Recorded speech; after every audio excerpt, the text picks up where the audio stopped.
Hi, we have Michael Bunting with us here today, the founder and owner of Work Smart Australia, and today we're going to be talking about the Enneagram. Welcome, Michael. Thank you, Grant. Good to be here today. So, Michael, for those of us who are unfamiliar with the Enneagram, what exactly is it? Well, the word Enneagram means 9 or points, 9 points, and it refers to a diagram that's actually been used now for personality typing, and it highlights things like blind spots and core motivations and helps people understand what they need to work on in their particular area. It's quite a confronting instrument in that it really looks more deeply than things like Myers-Briggs or DISC. But because of that depth, it has a tremendous capability to help people transform and deepen their understanding of what's going on behind the scenes of their behavior. So how does it relate to leadership? How is it used in the field of leadership development? So in the leadership area, what we find is once we've taught people the basics of what to do in their leadership, for example, something like have integrity, to live with integrity, could be a simple leadership practice, some guidelines for integrity. What the Enneagram tends to do is highlight another level of understanding behind those practices. So some personality types have different challenges in the area of integrity. So for example, the type 1 on the Enneagram loves integrity, but they tend to do it from a point of view of criticism. And it's very, very helpful for that type 1 to understand what's actually going on behind that criticism and to actually let go a little bit of their false idea of what integrity is.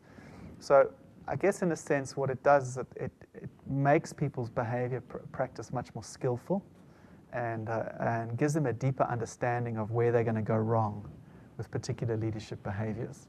So presumably the starting place is to understand your own type and your own challenges and then develop your own practices. Yeah. And in the workplace, is the objective to understand your colleagues' types?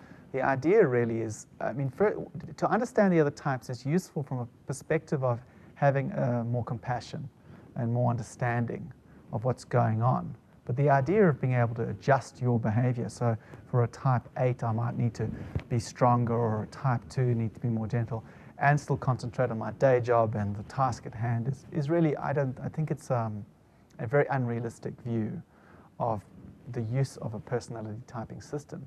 What we're really focusing on is getting out of your own way, looking at your own blind spots and making sure that you're working from a more aware, more grounded, clearer place in yourself first.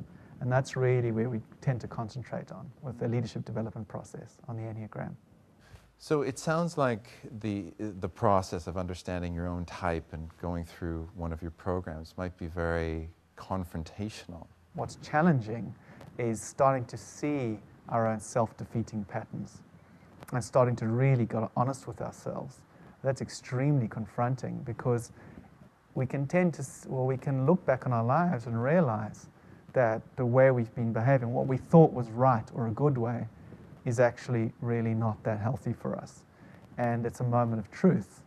It's always difficult for everybody to really admit that perhaps the way they've been thinking or behaving is not ideal or useful. It's actually very empowering to know that you can actually change your world through your own change of yourself. And that's what's confronting. We're just not used to looking at ourselves with that level of honesty. So it's confronting at one level, but it's also a tremendous gift at another level because we can step free of some self-defeating patterns we didn't even know we were doing. So take smoking as an example. You know, back in the 70s and the 60s, nobody knew smoking was poisoning them. And someday you discover, oh my goodness, this is poisoning me, and then you have a choice. And it's only at that point that you have a real choice, an informed choice, as to what to do about, let's say, the example of smoking. The Enneagram's the same. It makes you aware of some patterns and behaviors that are really not helpful to you, that you're not wanting to look at, and it shows you them. And of course, you can continue, or you can choose to give up because you now see more clearly. I was just going to ask you about ongoing work. Ultimately, it comes down to your own personal practice. And when you do walk off a good Enneagram course, you should have, or you definitely will have, that real clarity of what it is you need to do to actually give up smoking, to use that analogy. Great. So you run a 2-day Enneagram for Leaders workshop, and what can participants expect from that workshop? Well, the first thing they're going to need to do is there is an assessment, and there's an online assessment or a book assessment, so they get a general sense of their type. That's a very well-researched assessment. And then once they come on the program, they're going to be taken through quite a bit of a journey on each of the types, so that not only do they understand their own type when they come across that, and what particular practices they might need to take on to refine their own behavior or their own leadership. The program's going to help them understand the challenges for each type and how that challenge actually affects them too, because the Enneagram is a personality typing system, but it also deals with 9 fundamental challenges. You know, we all can be overcritical at times, which is the sort of classical type 1 challenge.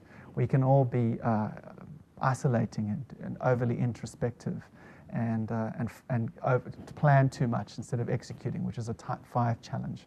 We all have these core challenges, but we'll tend to have one that arises more for us.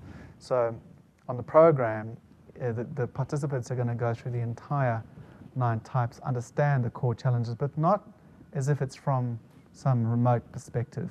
They're going to understand how that challenge relates to their own inner psyche, their own challenges, to make it more real for them.